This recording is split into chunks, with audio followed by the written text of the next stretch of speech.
আমাদের স্বাধীনতার যুদ্ধের পরে প্রথম অর্থনৈতিক শহীদ হচ্ছে পাট।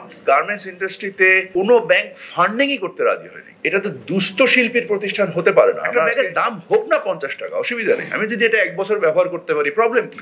আমি মূলত যে সমস্যাগুলো উপলব্ধি করেছি সেটা হচ্ছে সাপ্লাইয়ের ইকোসিস্টেম নিয়ে একটা ব্যাপক সমস্যা এখানে আছে। বাট সেখানে যাওয়ার আগে আমি যদি বলি, আমার কাছে খুব বেশি সুখকর লাগছিল না এই জন্য যে আমার কাছে মনে হচ্ছিল যে এই বিল্ডিংটার মধ্যে বসে আছি, আমাদের কর্মকাণ্ড কি এর অবয়বের সাথে আমরা যদি এর সাথে রিকনসাইল করি, তাহলে কি আসলে আমাদের এই জেপিডিসির যে উদ্যোগগুলো এবং যে উদ্যোক্তাদের কর্মসমষ্টি, সেগুলোর যদি যোগফল মিলাই, তাহলে এই এত বড় অবকাঠামোর সাথে মানানসই কিনা? আমার মনে হয় না, মানানসই না।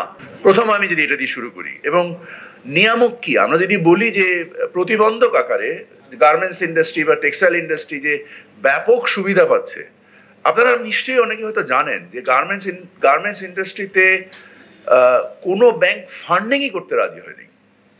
যতক্ষণ পর্যন্ত না তারা একটা পর্যায় পর্যন্ত আসতে পেরেছে, ততক্ষণ পর্যন্ত ব্যাংকওয়ালারা যে ক্লিয়ারলি বলেছে এই দর্জিদের ফান্ডিং কেন করবো আমি? কেউ পয়সাও দিতে আগে আসেন।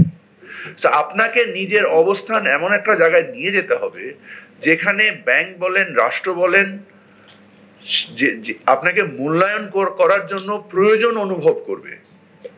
মানে এই মূল্যায়নের জায়গায় নিজেকে নিয়ে যেতে হবে। এবং এই নিয়ে যাওয়ার বিষয়টা সম্বন্ধে আমি বলবো যে স্বাধীনতা পূর্বকালে যদি আমরা চিন্তা করি, যে আমাদের স্বাধীনতার সময়ে যে আমাদের যে মারাত্মক যে বৈষম্য ছিল পূর্ব পাকিস্তান এবং পশ্চিম পাকিস্তানের, এবং আমাদের স্বাধীন বাংলাদেশ করার পিছনে পাট একটা প্রেরণা ছিল। কিন্তু দুঃখজনকভাবে আমাদের স্বাধীনতার যুদ্ধের পরে প্রথম অর্থনৈতিক শহীদ হচ্ছে পাট। এই জিনিসটা এটা আমাদেরকে রিকনসাইল করতে হবে, একটু বুঝতে হবে যে কেন এই জিনিসটা ঘটলো, যেটা ইংরেজিতে বলে backward reasoning and forward thinking. আপনারা সুনির্দিষ্ট প্রস্তাব দেন। এই যে এখানে যে দুটো পার্মানেন্ট স্টল আছে, আমি আমার যারা অংশীজন আছে, জুট মিলের মালিক যারা আছেন, আমি তাদেরকে বাধ্য করার কথাটা রং ওয়ার্ড, বাট আমি তাদেরকে পার্সু করব এবং আমি তাদেরকে কনভিন্স করব যে, এবং আমি এইটাও কনভিন্স করব যে আপনাদের জন্য যেন একটা নির্দিষ্ট মূল্যে, মানে মূল্যটা, যেহেতু পাটের বাজার খুবই অস্থিতিশীল, এই অস্থিতিশীল বাজারে হয়তোবা আপনাদের র মেটেরিয়ালের প্রাইসেও খুব বেশি ফ্ল্যাকচুয়েট করে। সো আমরা যদি অ্যাটলিস্ট এরকম করতে পারি যেন 3 মাস বা 4 মাস পর্যন্ত একটা মূল্য স্থির থাকবে সহায়ক হিসেবে, এবং এটা যদি করা যায়, আমার ধারণা এটা আপনাদের একটা মৌলিক সাহায্য আকারে আসবে। এবং আপনারা যখন নিজেদের অর্থনৈতিক অবস্থার উন্নয়ন করতে পারবেন, তখন ব্যাংকও ইন্টারেস্টেড হবে আপনাদেরকে ফান্ডিং করার জন্য। সরকার তার পক্ষে সম্ভব যা তা তো করবেই, বাট আপনাকে ব্যক্তি মর্যাদায় আপনার সাথে আর্থিক প্রতিষ্ঠানের সাথে সম্পর্ক তৈরি করার মাধ্যমে নিশ্চয়ই আপনারা সুবিধা পাবেন। এবং যেদিন আপনারা ওই স্কেল আপটা করতে পারবেন, সেদিন সরকারও অন্য সহযোগিতা নিয়ে আসবে, বিকজ এটা তো দুস্থ শিল্পীর প্রতিষ্ঠান হতে পারে না। আমরা আজকে পাটের যখন আমি বহুমুখীকরণ দেখি, দুটো বিষয়, একটা হচ্ছে শৈল্পিক মূল্য আর একটা হচ্ছে ব্যবহারিক মূল্য। শৈল্পিক মূল্যের যে পণ্যগুলো আমরা বিক্রি করি, এটাকে স্কেল আপ করা দুনিয়াতে খুবই জটিল, দেখতে সুন্দর, সবাই অ্যাপ্রিসিয়েট করবে, আহ কি সুন্দর, বাহ বাহ, অসম্ভব, অপরূপ। আমাকে এখানে এসে বললো যে পাট দিয়ে আমরা চা বানাচ্ছি। আমি বললাম দেখি একটু খেয়ে। তারপরে যিনি বানিয়েছেন উনি আমার সাথে দেখা করলেন। আমি বললাম আপনি খান? বলে না স্যার, আমরা তো চেষ্টা করেছি। আমি বললাম why don't you do it?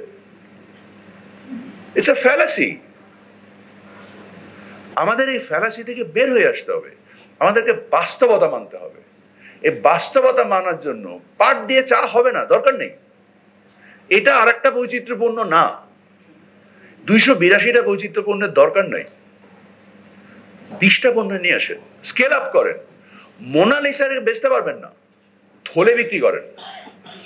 আজকে পরিবেশ মন্ত্রণালয়, আমাদের অ্যাডভাইজার উপদেষ্টা মহোদয়, উনি ব্যক্তিগতভাবে খুবই আগ্রহী। আমি সচিব সাহেবকে, পরিবেশের সচিব এবং আমাদের জুটের সচিব এবং আমাদের আবুল হোসেন সাহেবকে একত্রিতভাবে আমি বলেছি যে আপনারা আসেন, দয়া করে এই পাটের ব্যাগের থলে আমরা এটা নিয়ে গিয়েছিলাম, এবং প্রয়োজনীয় যে আইন, যে পলিথিন বিক্রি হবে না, সো আমাকে আমার ব্যাগটা নিয়ে বাজারে যেতে হবে, একটা ব্যাগের দাম হোক না 50 টাকা, অসুবিধা নেই। আমি যদি এটা 1 বছর ব্যবহার করতে পারি, প্রবলেম কি? ওটা তো পলিথিনের থেকে কম পড়বে এবং পরিবেশের থেকেও ভালো হবে। So why we actually can't, মানে আমরা কেন, দুঃখিত আমি মানে মানে আমরা কেন বাস্তবভাবে ভাবতে পারি না? কেন আমরা পাটকে আবেগপ্লুত করে পাটের ক্ষতি ছাড়া 5 পয়সা লাভ হয়নি? এত বিশাল শিল্প যার উপরে ভিত্তি করে আমাদের অর্থনৈতিক অনুমানের উপরে আমরা স্বাধীনতা যুদ্ধের মতো যুদ্ধে ঝাঁপিয়ে পড়েছিলাম, কেন আজকে এটা দুস্থ শিল্পের মতো যে একটা লোক, ওই যে আমরা আগে ছোটবেলায় দেখতাম যে খোতে একটা সাথে নিয়ে খোঁচা খোঁচা দাড়ি ঘুরে বেড়াচ্ছে, মানে একটা মানে ওয়াই? আমাদেরকে ব্যবসায়িক সাফল্য করতে গেলে the secret is we have to scale up.